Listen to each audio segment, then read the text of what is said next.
देशाच्या महामहिम राष्ट्रपती द्रौपदी मुर्मू 25 फेब्रुवारी रोजी शेगावच्या दौऱ्यावर येत आहेत।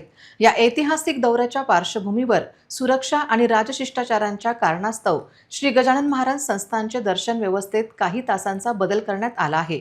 मंगळवार दिनांक 24 आणि बुधवार दिनांक 25 फेब्रुवारी रोजी दर्शन काही काळासाठी स्थगित राहणार असल्याने भाविकांनी याची नोंद घेऊन प्रशासनाला सहकार्य करावे असे आवाहन संस्थानतर्फे करण्यात आले आहे।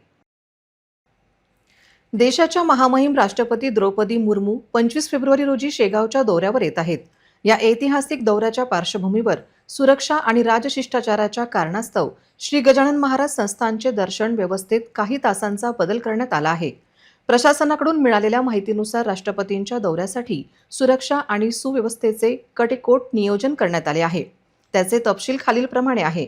मंगळवार 24 फेब्रुवारी 2026 जिल्हा प्रशासनाच्या वतीने या दौऱ्याची रंगीत तालीम आयोजित करण्यात आली आहे।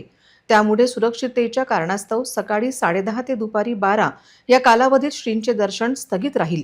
त्याचबरोबर बुधवार 25 फेब्रुवारी 2026 राष्ट्रपतींचे शेगावमध्ये आगमन होत असल्याने सुरक्षेच्या दृष्टीने सकाळी 7:30 ते दुपारी 12:30 या वेळेत श्रीदर्शन व्यवस्था पूर्णपणे बंद राहील।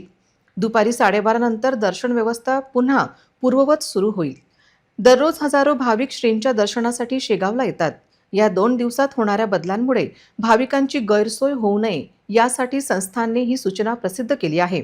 जे भाविक सध्या प्रवासात आहेत किंवा दर्शनासाठी शेगावला येण्याचे नियोजन करत आहेत त्यांनी वरील वेळेचे पालन करून दर्शन व्यवस्थेत सहकार्य करावे अशी विनंती श्री गजानन महाराज संस्थानने केली आहे।